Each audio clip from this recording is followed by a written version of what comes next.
Hello friends, welcome to come back my YouTube channel Rozgar Mission. साथियों, आज की इस वीडियो में मैं लेकर के आया हूं आपके लिए शिक्षा जगत से कई सारी नई अपडेट्स। तो साथियों, इस वीडियो को बिना स्किप किए हुए शुरू से लेकर के लास्ट तक पूरा देखने का जो प्रयास कर लीजिएगा। तो चलते हैं साथियों, यहाँ पर पहली अपडेट जो कि बहुत बड़ी अपडेट होगी यहाँ पर जो एलटी शिक्षक भर्ती को लेकर के। तो इसमें कहा गया है कि प्रशिक्षित बेरोजगारों को एलटी में ज़्यादा मौके, क्योंकि यहाँ पर एलटी के 1431 पदों को बढ़ा करके जो 2500 पर की जाएगी भर्ती, ऐसा यहाँ पर जो है बताया जा रहा है। साथियों, मैं आपको बता दूं कि प्रदेश के सरकारी माध्यमिक विद्यालयों में एलटी शिक्षकों के रिक्त पदों पर भर्ती का इंतजार कर रहे प्रशिक्षित बेरोजगार युवाओं के लिए यहां पर खुशखबरी है, क्योंकि भर्ती के लिए एलटी के जो मौजूदा 1431 पदों को यहां पर बढ़ाने की तैयारी है। करीब 1000 पद बढ़ाए जा सकते हैं। राज्य अधीनस्थ सेवा चयन आयोग ने इस संबंध में शिक्षा महकमे को यहां पर पत्र भेजा है। वहीं शिक्षा सचिव आर मीनाक्षी सुंदरम ने भी रिक्त होने वाले पदों की गणना कर इसमें कार्रवाई के निर्देश दिए हैं। प्रदेश में एलटी शिक्षकों की भर्ती में हो रही देरी को देखते हुए सुप्रीम कोर्ट ने सरकार को यहाँ पर राहत दे चुकी है। सुप्रीम कोर्ट भर्ती प्रक्रिया शुरू होने तक जो रिक्त पदों की संख्या में इजाफा करने पर सहमति जता चुका है। अभी तक शिक्षा महकमे की ओर से सरकारी माध्यमिक विद्यालयों में सहायक अध्यापक यानी एलटी समर के शिक्षकों की भर्ती के लिए गढ़वाल मंडल के 672 व कुमाऊं मंडल के 559 पदों पर अधियाचन राज्य अधीनस्थ सेवा चयन आयोग को भेज चुका है। एलटी के रिक्त पदों को बढ़ाने के लिए अब एलटी से प्रवक्ता पदों पर पदोन्नत 1949 शिक्षकों का लिफाफा खोलने का इंतजार जो किया जा रहा है।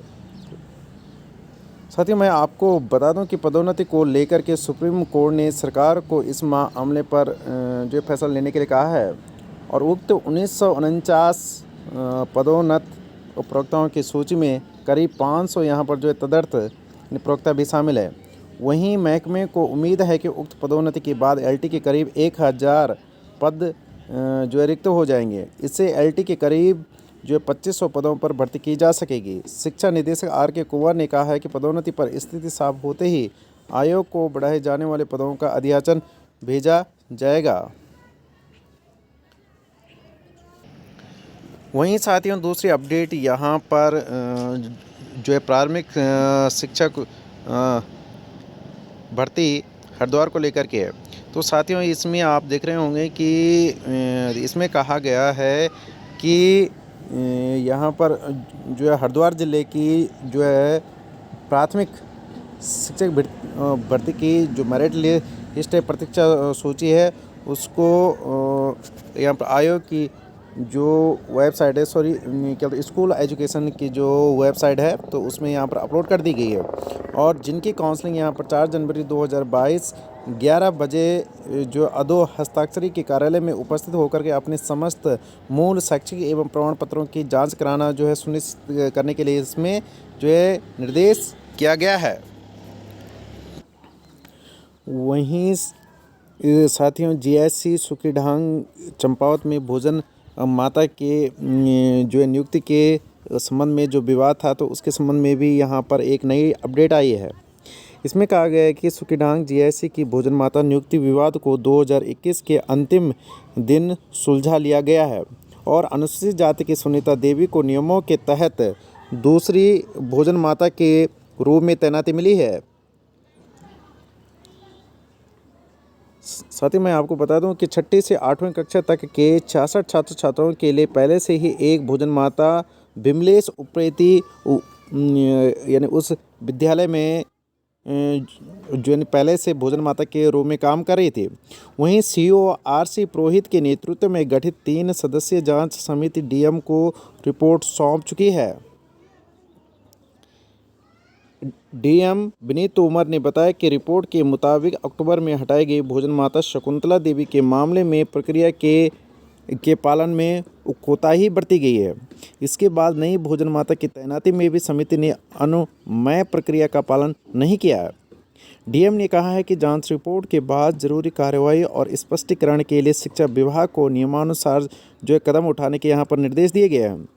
जांच समिति के 2 अन्य सदस्य APD बिम्बी जोशी और अब स्थानांतरित हो चुके जिला पंचायत के अपर मुख्य अधिकारी राजेश कुमार थे।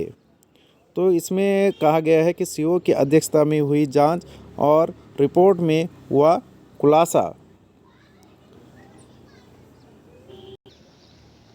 वहीं साथियों, निःशुल्क मोबाइल टैबलेट योजना को लेकर के यहाँ पर नई अपडेट आ रही है। साथियों, इसमें कहा गया है कि मुख्यमंत्री पुष्कर सिंह धामी ने शनिवार को राज्य के बालिका इंटर कॉलेज राजपुर रोड के 100 छात्राओं को वहां पर टैबलेट दे करके निःशुल्क मोबाइल टैबलेट योजना की शुरुआत की है। तो उन्होंने छात्रों से कहा है कि जीवन में जो भी कार्य करें वह पूर्ण मनोयोग से करें। देहरादून के साथ ही यह कार्यक्रम यानी प्रदेश के 17 विधानसभा क्षेत्र में आयोजित किए गए। योजना के तहत माध्यमिक और उच्च शिक्षा के 2,65,000 यानी छात्र छात्राओं को टैबलेट के लिए DBT के माध्यम से 12,000 रुपये उपलब्ध कराए जा रहे हैं। तो मुख्यमंत्री ने कहा है कि कोरोना काल में ऑनलाइन पढ़ाई के लिए बच्चों को काफ़ी परेशानियों का यहाँ पर जो सामना करना पड़ा है। बच्चों की परेशानी को ध्यान में रखते हुए सरकार द्वारा उनके लिए टैबलेट उपलब्ध कराए जा रहे हैं। मुख्यमंत्री ने कहा है कि जब भी वह बच्चों के बीच में जाते हैं तो उनकी बचपन की यादें जो है ताज़ी हो जाती है। उन्होंने बच्चों को संबोधित करते हुए कहा कि जीवन में अपने उद्देश्यों की प्राप्ति के लिए सबको समय का सदुपयोग करना चाहिए। विकल्प रहित संकल्प के लिए सबको जीवन में आगे बढ़ना होगा। मुख्यमंत्री ने कहा है कि राज्य में शिक्षा के गुणात्मक सुधार के लिए राज्य सरकार हर संभव जो है प्रयास कर रही है। डिजिटल लर्निंग के तहत राज्य में 500 स्कूलों में वर्चुअल क्लास जो है चलाई जा रही है। 600 अन्य स्कूलों में भी शीघ्र ये सेवाएं शुरू की जाएगी। राज्य के 709 राजकीय महाविद्यालयों में 1418 स्मार्ट कक्षाएं स्थापित की जा रही है। यह कार्य 15 जनवरी तक पूर्ण कर लिया जाएगा। राज्य सरकार की ओर से सभी राजकीय विद्यालयों में कक्षा 9 से 12 तक के विद्यार्थियों के लिए निःशुल्क पाठ्य पुस्तक उपलब्ध कराने का निर्णय लिया गया है। राजकीय स्कूलों में कक्षा 1 से 8वीं तक के विद्यार्थियों के लिए भी निःशुल्क बैग व जूते उपलब्ध कराए जा रहे हैं। छात्र हित में राज्य स्तरीय छात्रवृत्ति की धनराशि भी यहाँ पर बढ़ा दी गई है। शिवानंद नौटियाल राज्य योग्यता छात्रवृत्ति की धनराशि को प्रतिमाह 250 रुपये से बढ़ा करके यहाँ पर 1500 रुपये किया गया है। वहीं लाभार्थी विद्यार्थियों की संख्या भी 11 से बढ़ा करके 100 की गई है। श्रीदेव सुमन ने जो छात्रवृत्ति की धनराशि 150 रुपये से बढ़ा करके 1000 रुपये यहाँ पर की गई है। वहीं मुख्यमंत्री प्रतिभा प्रोत्साहन योजना के तहत 12वीं कक्षा में मेधावी विद्यार्थियों को 2500 रुपये की छात्रवृत्ति 5 साल तक दी जा रही है।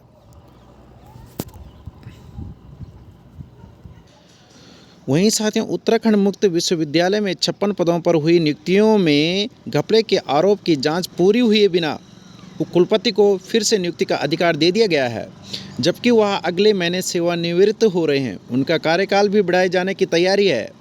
राज्यपाल के सचिव रणजीत कुमार सिन्हा के मुताबिक विश्वविद्यालय में नियुक्तियों से संबंधित कोई जांच नहीं पहुंची है। जांच उच्च शिक्षा विभाग को करनी है। विश्वविद्यालय में 56 पदों पर हुई नियुक्तियों का मामला ऑडिट में पकड़ में आया था, जिस पर राजभवन ने मामले की जांच के आदेश दिए थे। तत्कालीन राज्यपाल बेबी रानी मौर्य का कहना था कि इस प्रकार की सभी नियुक्तियां निरस्त की जाएगी। 2 नवंबर 2021 को राजभवन ने विश्वविद्यालय के कुलपति यहाँ पर जो प्रोफेसर ओम प्रकाश सिंह नेगी को निर्देश जारी किया कि 7 फरवरी को उनका 3 साल का कार्यकाल जो है समाप्त हो रहा है और कार्यकाल समाप्ति के अंतिम 3 महीने की अवधि में शिक्षकों और उप प्राचार्यों एवं आचार्यों की नियुक्ति से संबंधित जो चयन समिति की बैठक न कराई जाए। इसके अलावा इंटरव्यू भी न कराए जाए। राजभवन की ओर से कहा गया है कि आदेश का पालन किया जाए। इसके लिए इस आदेश के बावजूद भी कुलपति को विश्वविद्यालय में शोध अधिकारी, सहायक निदेशक, कंप्यूटर IT एवं सिस्टम मैनेजर के पदों पर चयन प्रक्रिया का अधिकार दे दिया गया। इसके अलावा उन्हें कार्य परिषद की बैठक कराने का भी यहाँ पर अधिकार दे दिया गया। सूत्रों के मुताबिक कुलपति का जो कार्यालय बढ़ाए जाने की भी तैयारी है। इसके अलावा राजकीय महाविद्यालयों में प्राचार्यों को गेस्ट टीचरों की नियुक्ति का भी अधिकार दे दिया गया है। सूत्रों के मुताबिक महाविद्यालय में चहेतों की नियुक्ति के लिए प्राचार्य पर कुछ समय से दबाव बनाया जा रहा था और कुछ प्राचार्यों का कहना था कि उन्हें इसका अधिकार नहीं है, लेकिन कैबिनेट में प्रस्ताव ला करके अब प्राचार्य के स्तर से गेस्ट टीचरों की नियुक्ति का भी रास्ता यहाँ पर खोल दिया गया है। तो साथियों, ये थी आज की प्रमुख अपडेट्स। Thanks so much.